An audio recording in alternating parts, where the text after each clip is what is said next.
మహారాజ్ డాకు మహారాజ్ లానే అనిపించింది. మహారాజ్ కే మహారాజ్ అనిపించాడు భయ బాలయ్య అయితే. ఈ ఐమాక్స్ వాళ్ళకి అసలు ఏమైందో అర్థమే కావట్లేదు. ఇంకా సౌండ్ రావాలి, ఎక్కువ రావాలి సౌండ్.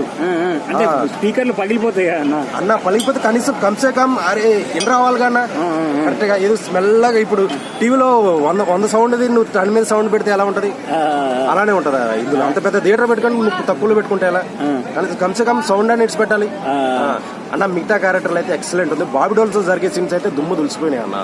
ఇంటర్బెల్ సీన్ గానీ, లాస్ట్ ఫైట్ గానీ, ఎంట్రీ సీన్ గానీ, ఫస్ట్ హాఫ్ మొత్తం పాప గురించి నడిచింది భయ. సెకండ్ హాఫ్ మొత్తం మన సీతారాం క్యారెక్టరే, ఇది వాటర్ గురించి మన డ్యామ్ గురించి జరిగింది. ఎక్సలెంట్ అనిపించింది. మిగతా క్యారెక్టర్లు కూడా ఎక్సలెంట్. జై బాలయ్య, జై బాలయ్య. అది సంక్రాంతి విన్నర్ అంటే బ్లాక్ బస్టర్ కొట్టేది ఏకైక వ్యక్తి బాలయ్య తర్వాత ఎవరైనా. ఏంటి బాలయ్య గారు అసలు విశ్వరూపానికి విశ్వరూపం చూపెట్టాడు. బాబీ డోల్స్ జరిగే సీన్స్ అయితే అన్న దుమ్ము దులిసిపోయినాయి అన్న. అసలు అన్న థియేటర్ వాళ్ళకి చెప్పాలి అన్న, సౌండ్ ఇట్స్ పెట్టట్లేదు వీళ్ళు. ఎందుకనో ఇంకా సౌండ్ అసలు మామూలుగా రాకూడదు. అసలు సౌండ్ దుమ్ము దులిసిపోవాలి సౌండ్. ఇప్పుడు బాబీ డియోల్ బాలకృష్ణ గారు ఫైటింగ్ ఎలా? ఫైటింగ్స్ ఎక్సలెంట్, దుమ్ము దులిసిపోయినాయి అని చెప్తున్నా కదా. అసలు మామూలుగా లేదు ఫైట్ సీన్స్ అయితే. సీతారాం గా ఎలా మారుతాడు అనేది సెకండ్ హాఫ్ లోనే ఉంటది. మహారాజ్ గా ఎలా మారుతాడు సీతారాం సెకండ్ హాఫ్ లోనే ఉంటది. ఎక్సలెంట్ ఉంది మూవీ అయితే. ఫ్యామిలీ పరంగా 100% చూడవలసిన మూవీ. దాని గురించే వస్తున్నా, కంగారు పడిపోకండి.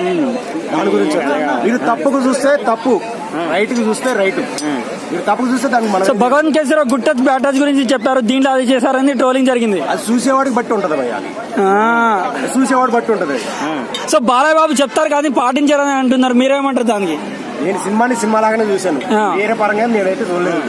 ఈ వేరే పరంగా చూస్తారు. వాళ్ళు ఎవడు ఏ దారిని పోయినా మనకు సంబంధం లేదు.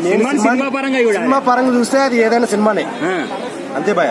సినిమా పరంగా చూస్తే ఏదైనా సినిమానే. ఓవరాల్ సినిమా సంక్రాంతి విన్నర్ అంటే బ్లాక్ బస్టర్ సంక్రాంతి విన్నర్ అంటే మెసేజ్ ఎక్సలెంట్ మెసేజ్. వాటర్ గురించి మెసేజ్ ఉంది భయ. రొటీన్ స్టోరీ అంటున్నారు, వాడు చూసేవాడు బట్టి ఉంటది భయ routine story. So kick 2 cinema చూసారా, సేమ్ అదే స్టోరీ అంటున్నారు. అది చూసేవాడు బట్టి ఉంటుంది. ఇప్పుడు నేనేం చెప్తున్నా, వాడు 10 సినిమాలు కలుపుకొని చూస్తే, మిక్సీలు వేసుకొని చూస్తే వాడికి అది ఆ సినిమా అనిపిస్తుంది. ఇది కొత్తగా చూస్తే కొత్తలాగానే ఉంటది. అది దానికి మనమైతే ఏం చేయలేం కదా. నాకైతే కొత్తగా 100% అనిపించింది. నాకైతే వేరే వాడికి ఏమనిపించింది నాకు సంబంధం లేదు. సినిమా హిట్ అనుకుంటున్నా. సినిమా బ్లాక్ బస్టర్ జై బాలయ్య, జై బాలయ్య.